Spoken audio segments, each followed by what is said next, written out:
Hi! Today we're going to answer questions about part 1 of the Caves and Cliffs update. In this video we're going to talk about blocks. Let's get to those questions.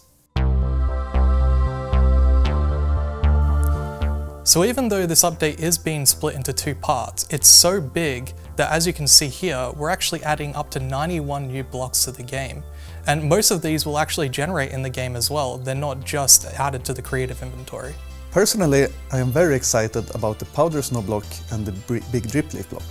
So the powder snow block is very unique. You can fall into it and you can sort of get lost inside, which can be really funny. And the big drip leaf block is a platforming block, so if you stand on top of it, it will tilt and you will fall down as well, which I think can create some hilarious situations.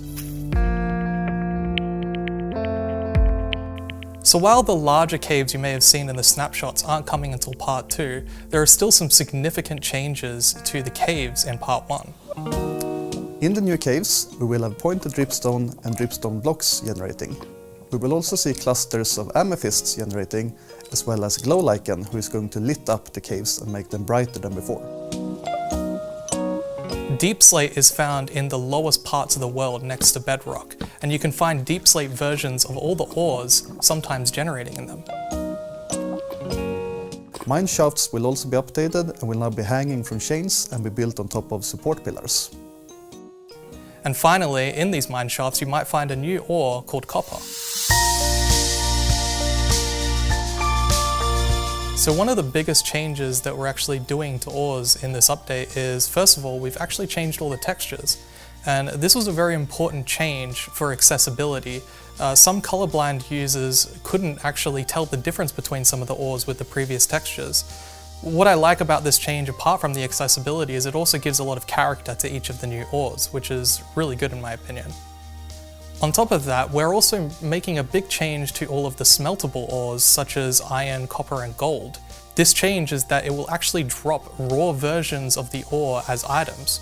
And one of the biggest implications of this change is the fortune enchantment will actually work on iron and gold now, which means that you can get a lot more resources than you used to.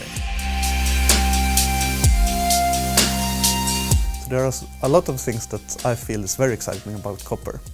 Starting off with the lightning rod. This is an item that you can craft that can be placed that will attract lightning.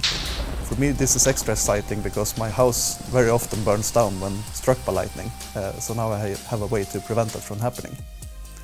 Another exciting thing about copper is the oxidization properties of copper. So copper is going to be aging over time and change the color of the block.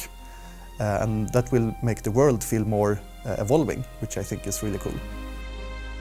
Another new item you can craft with copper is the spyglass. This allows you to look at anything closer up in the distance.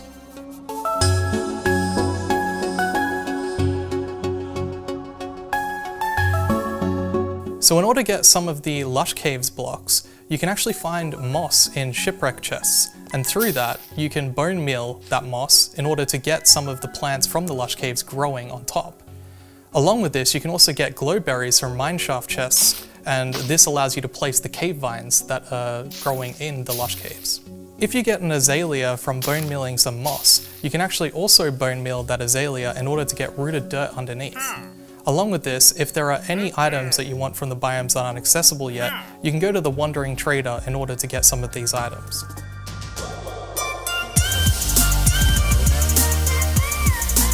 For me, the most fun part was probably working with powder snow block, because it has so many interesting features. You can fall down in it and hide in it, and I just think it's an awesome block.